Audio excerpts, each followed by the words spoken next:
अस्सलाम वालेकुम dear students.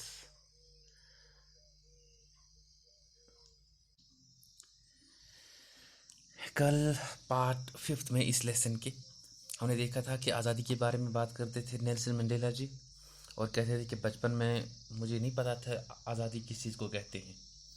अपनी माँ की उस झोंपड़ी के इर्द गिर्द जो ज़मीन थी वहाँ मैं दौड़ता था, घूमता था, खेलता था। गांव की जो नदी थी जिसमें साफ शफाफ पानी था उसमें तैरता था और मक्खी खाता था मैं बुनकर। और जो बड़े बड़े बैल होते थे अपने गाँवों में उनकी पीठ पे बैठकर सवारियाँ जोलता था मैं। और जब मैं थोड़ा बड़ा हो गया तो थोड़ी मुझे आज़ादी चाहिए थी। आज़ादी किस चीज़ की कि घर वाले मुझे रोके ना टोके ना, मुझे जो मर्ज़ी आए, मुझे जहाँ जाना हो वो सब कुछ करने दें मुझे। और उसके बाद जब जोहान्सबर्ग में चला गया तो वहाँ जो है आज़ादी मुझे चाहिए थी कि मैं अपनी ज़िंदगी जो है रेस्पेक्टेबल मैनर में गुजार सकूं। और यहाँ से आगे हम देखने की आज कोशिश करेंगे। But then I slowly saw that not only was I not free, but my brothers and sisters were not free. उसके बाद जब मैं थोड़ा बड़ा हो गया आहिस्ता आहिस्ता मुझे पता चला कि ना सिर्फ मैं आज़ाद नहीं था बल्कि मेरे मुल्क में रहने वाले दूसरे भाई बहन जो मेरे थे वो भी आज़ाद नहीं थे। I saw that it was not just my freedom that was curtailed. मुझे पता चला कि सिर्फ मेरी आज़ादी कम नहीं की गई है। कर्टेल कहते हैं काटने को, कम करने को। But the freedom of every one who looked like I did, बल्कि उन सारे लोगों की आज़ादी जो है छीन ली गई थी जो मेरी तरह दिखने वाले लोग थे, ये काले लोग थे। That's when I joined the African national Congress. और ये वो वक्त था जब मैंने अफ्रीकन नेशनल कांग्रेस, जो अफ्रीका की सबसे बड़ी पार्टी के तौर पे आज शामिल है, उस पार्टी में इसने शमूलियत इख्तियार की। And that's when the hunger for my own freedom became the greater hunger for the freedom of my people. और उस वक्त जो है आज़ादी मुझे अपने लोगों के लिए एक भूख बन के उभर आई। It was this desire for the freedom of my people to live their lives with dignity and self-respect that animated my life. और ये ख्वाहिश जो आज़ादी की थी मेरे लोगों के लिए कि वो अपनी, मेरे मुल्क के लोग जो हैं इज़्ज़त से, सेल्फ रिस्पेक्ट से इस ज़िंदगी को गुजार सकें। और इसी ख्वाहिश ने मेरी ज़िंदगी बदल डाली। ट्रांसफॉर्म्ड मी इनटू ए फ्राइटनेड यंग मैन इनटू ए बोल्ड वन। और बदलाव ले आई मुझे ये ख्वाहिश, और मैं एक फ्राइटनेड था, अब मैं बोल्ड बन गया। Drove a law abiding attorney to become a criminal. और अब तक मैं एक कानून का पालन करने वाला इंसान था, अब मैं एक क्रिमिनल बन गया। That turn a family loving husband into a man without A home. और अब तक मैं एक अपने घर के साथ मोहब्बत करने वाला एक हस्बैंड था, और अब मैं बेघर हो गया क्योंकि मुझे अब घर में रहने नहीं देते थे, अरेस्ट करते थे। That forced a life-loving man to live life like a monk. और अब तक मैं ज़िंदगी के साथ मोहब्बत करने वाला इंसान था, अब मैं एक मॉन्क बन गया। मॉन्क कहते हैं जिसको ज़िंदगी की कोई परवाह ना हो। ये दरअसल टर्म है बुद्ध मज़हब में। मॉन्क एक ऐसे इंसान को बुद्ध मज़हब में कहते हैं जिसके लिए कोई दुनियावी चीज़ हलाल नहीं है। और उसी तरह का मैं बन गया। I am no more virtuous और self sacrificing than the next man.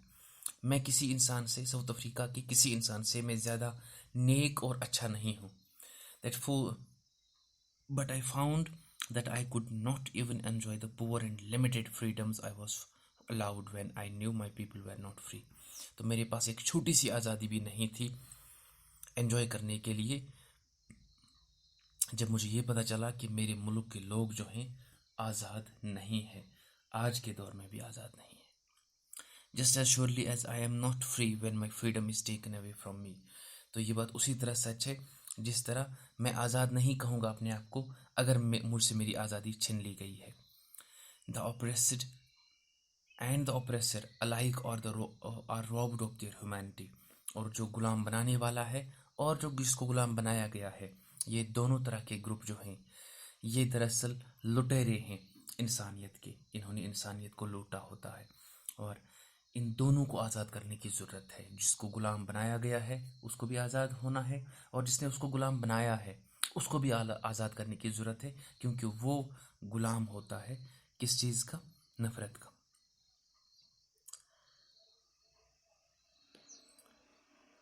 I knew that the oppressor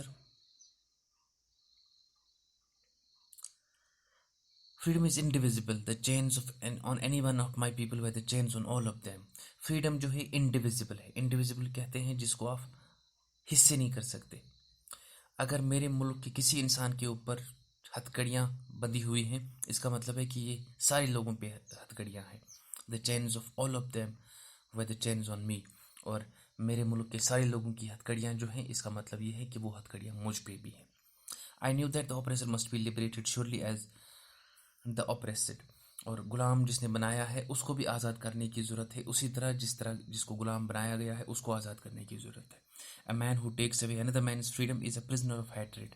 जो किसी दूसरे की आज़ादी सल्ब करता है, बंद करता है, वो भी दरअसल नफ़रत का कैदी होता है। He is locked behind the bars of prejudice. और ये उन सलाखों के पीछे एक कैदी होता है जो तासुब की सलाखें होती हैं, नैरो माइंडेडनेस और तंग नज़री की जो सलाखें होती है। आई am not surely truly free if I am taking away someone else's freedom. तब तक मैं आज़ाद नहीं हूँ जब तक मैं किसी दूसरे इंसान की आज़ादी को बंद करके रखूँ। Just as surely as I am not free when my freedom is taken away from me. और ये बात उतनी ही सच है जिस तरह मैं आज़ाद नहीं हूँ अगर मुझसे मेरी आज़ादी जो है छीन ली गई है। The oppressor and the oppressor alike are robbed of their humanity. और ये दोनों, जो गुलाम बनाता है और जिसको गुलाम बनाया गया है, ये दोनों जो हैं इंसानियत के दुश्मन हैं, इंसानियत के लुटेरे हैं, और इन्होंने इंसानियत को लूटा है। अब इसके बाद जो हैं कुछ क्वेश्चंस हैं। Why May day 10 is an autumn day in South Africa. May 10 जो है इसलिए ऑटम कहा गया है क्योंकि हमारे यहाँ जो ऑटम सितंबर, अक्टूबर और नवंबर के महीने हैं, लेकिन ये जो रोटेशनल प्रोसीजर है अर्थ का, अगर आप अपनी जियोग्राफी सर से ये कंफर्म करेंगे तो आपको ये पता चलेगा कि साउथ अफ्रीका जो है वहाँ ऑटम के महीने यही मई, जून और जुलाई के महीने जो हैं वो आते हैं। और सिम्बलिकली भी ये ऑटम डे था क्योंकि यह अब वो सीज़न था कि 80 साल जो इन्होंने जद्दोजहद की थी, अपनी खेती बाड़ी की थी, आज़ादी की, आज उसकी फसल भी काट रहे थे। और question number 2, at the beginning of his speech Mandela mentions an extraordinary human disaster. What does he mean by this? What is the glorious human achievement he speaks at the end? और glorious human achievement ये कहता है कि वो आज़ादी है, एक ऐसा कारनामा, ग्लोरियस चमकीला हुआ कारनामा कि जिस पे पूरी दुनिया को फ़ख्र है, और जब कोई कौम आज़ाद होती है तो ये उसका सबसे बड़ा कारनामा होता है। और एक्सटर्नल ह्यूमन डिज़ास्टर ये कहता है अपाथियत को, गुलामी को, कि दुनिया का सबसे बड़ा अलमिया अगर कोई चीज़ है तो वो है किसी को गुलाम बना देना। क्वेश्चन नंबर 3 है what ideals does Mandela set for the future of south Africa. ये कहते हैं कि हमने सिर्फ सियासी आज़ादी हासिल की है, अभी हमें ये जो है गरीबी से लड़ना है, डेप्रिवेशन से लड़ना है, डिस्क्रिमिनेशन से लड़ना है, ये सारी चीज़ों से लड़ना है, नाइंसाफ़ी से, इनजस्टिस, इन चीज़ों से लड़ना है, तब हम कहेंगे कि हमने आज़ाद किया है अपने मुल्क को। Why did such a large number of international leaders attend the inauguration? Question number 4 है what did it signify the triumph of। और इतने लोग इसलिए आ गए थे क्योंकि ये पूरी इंसानियत की जीत थी, साउथ अफ्रीका की जीत थी। इसको तस्वर नहीं करेंगे बल्कि ये पूरी दुनिया की जीत थी कि इनजस्टिस, डिस्क्रिमिनेशन, डेप्रिवेशन और ये जो सारी चीज़ें थी, अपाथियत, और इन चीज़ों से आज़ादी मिल गई थी इस मुल्क को। और ये सिग्निफाई करता है कि सच जो है हमेशा कामयाबी हासिल कर लेता है। Question number 5, what does Mandela mean when he says he is simply the sum of all African patriots. और ये कहता है कि वो सारे अफ्रीका के लोग जिन्होंने आज तक अपनी इस वतन के लिए, ज़मीन के लिए जो है कुर्बानियाँ दी हैं अपनी जानों की, उन सब के बदले में आज यहाँ पे खड़ा हूँ। और क्योंकि मैं भी उस काज का हिस्सा था और मैं आज ज़िंदा हूँ, वो लोग बेचारे मर गए हैं, और मुझे अफसोस है कि वो लोग अपनी आँखों से नहीं देख सकते कि आज उनकी कुर्बानियों ने कितना बड़ा बदलाव जो है वो लाया हुआ है। Then question number 6. Why would you agree that the deaths of population create heights of character? हाँ, हम अग्री करते हैं, क्योंकि जब किसी पे जुल्म ज़्यादा होता है तब उसका कैरेक्टर जो है बहुत अच्छी तरह जो है अच्छे सांचे में डलता है और वो एक बहुत बड़ा लीडर उभर आता है। उसके बाद 7th question, what twin applications that Mandela mention? ये ट्विन एप्लीकेशंस एक अपने घर की यानी बीवी बच्चों की, माँ बाप की, रिश्तेदारों की, एक तो उनकी जिम्मेदारियां होती है एक इंसान के कंधों पे, दूसरा अपने मोहल्ले की, सोसाइटी की, कंट्री की, वो दूसरी तरह की जिम्मेदारियां, और इन दोनों को निभाने का हर एक इंसान को हक हासिल है, आज़ादी हासिल है। लेकिन ये कहता है कि अफ्रीका में इन दोनों तरह की आज़ादी जिम्मेदारियों को निभाने नहीं दिया जाता था। How did Mandela's understanding of freedom change with age and experience? बचपन में ये एक तरह की आज़ादी ढूंढते थे, जब जवान हो गए तो दूसरी तरह की, और जब बड़े हो गए तब इन्हें अपने मुल्क की आज़ादी की भूख लगी थी। लास्ट क्वेश्चन है, how did Mandela's hunger for freedom change his life? और इनकी आज़ादी कैसे बदल दी इस भूख ने? और अब तक जो ये थे एक डरा हुआ इंसान था, अब बोल्ड बन गए। अब तक घर वालों के साथ मोहब्बत करने वाला था, अब बेघर हो गया। तो इस तरह की चेंजेस जो हैं इनके अंदर जो हैं वो आ गई।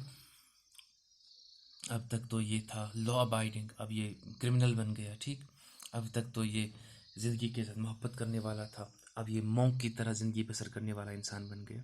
तो ये सारी तब्दीलियाँ इनकी ज़िंदगी में आ गई थी आज़ादी की वजह से, आज़ादी की भूख की वजह से। थैंक यू डियर स्टूडेंट्स, ये लेसन ख़त्म हो गया और कल के अपने लेसन में हम अपना नेक्स्ट जो है टॉपिक वो लेंगे पढ़ने के लिए। थैंक यू डियर स्टूडेंट्स, घर में आप देखेंगे, चेक करेंगे इसको, कहीं पे कोई प्रॉब्लम हो तो हमें बताइएगा। Have a nice day students.